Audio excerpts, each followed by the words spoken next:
como nós estamos num processo de modernização, um processo de reconhecimento da diversidade cultural, né? Com todos os diferenciais de poder que tem isso, como o sistema econômico manipula as diversidades, né? Aproveita das diversidades para geração de lucro e para ter um tipo de, como é que fala, de justificativa do sistema econômico. Reconhecendo isso, a realidade que nós temos é mais diversa do que há 10 anos, ou 20, ou 30, ou 40 anos atrás. Né? Basta ver o campo religioso, toda a afirmação afro-brasileira, todo o debate sobre a laicidade do Estado. Né? Então, esse movimento gerou, nos grupos que não tiveram condições de entender esse processo social e valorizá-lo como algo positivo, né? Para a democracia, para a vivência humana de um modo geral, não é? Uma oposição, uma reação. Então, a gente não pode pensar que os fundamentalismos têm uma força própria, porque eles, historicamente, agiram em reação ao pluralismo, em reação ao avanço democrático. Né? Então, talvez essa força que os fundamentalismos têm tido, ou talvez essa visibilidade maior em políticas governamentais, em posicionamentos eclesiásticos, em posturas religiosas das diferentes expressões religiosas, né?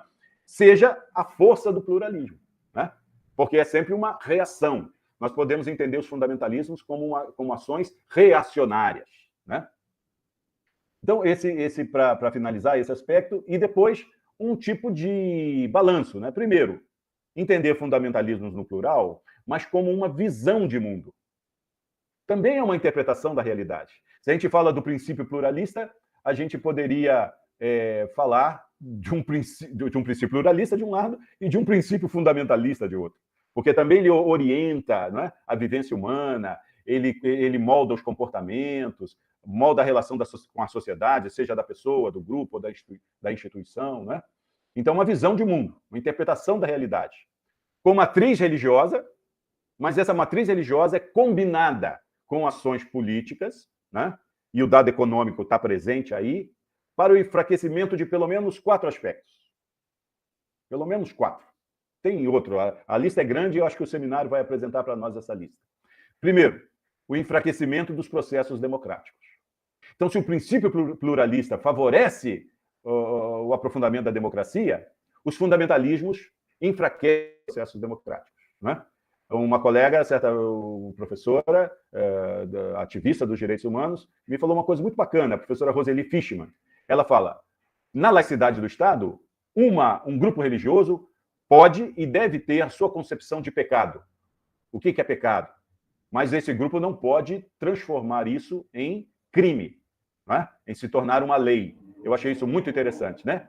O grupo pode considerar que é pecado, mas ele não pode ousar considerar que essa noção de pecado deva ser considerada crime, deve ser considerada uma coisa da esfera legal, né? Das leis. Achei isso muito interessante. Segundo ponto, enfraquecimento dos direitos sexuais e dos direitos reprodutivos. Podem ver aí que o ponto final das narrativas fundamentalistas, eles podem passar por debates políticos, podem falar da Bíblia, mas sempre tem lá no fundo um aspecto da sexualidade humana. Um terceiro ponto, os direitos das comunidades tradicionais, religiosas, né, e as espiritualidades. Isso é importante para o princípio pluralista. Por quê? Porque nós lidamos com o quadro de diversidade religiosa. E também a esfera acadêmica, que, em geral, ela é muito presa aos estudos sobre o cristianismo e também a lógica de estudos sobre o cristianismo, né? Ocidentalizada, racionalista, e nós temos uma gama imensa de espiritualidades e expressões religiosas, de corte holístico, de perspectiva harmonizadora, seja da pessoa com a dimensão ambiental e cósmica que ela vive, também com a sociedade, também na comunidade, não é? E essas comunidades não têm voz, nem são consideradas expressões religiosas, muitas vezes, pelas esferas sociais. Né? E os fundamentalismos reforçam isso. No Brasil tem todo o debate político sobre às terras indígenas, né, e às culturas indígenas. Vocês devem acompanhar isso, né? E, por último, e englobando, assim, esses aspectos quase todos, o enfraquecimento das políticas de valorização da pluralidade e da diversidade. Falou em pluralidade, falou em diversidade, já vem logo, pá, né, a paulada, né?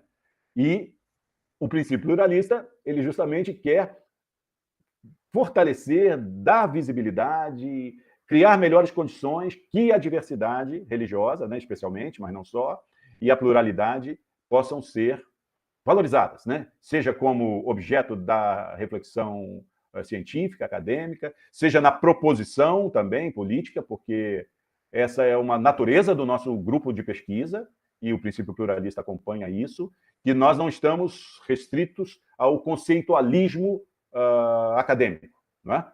A cada reflexão corresponde uma ação prática.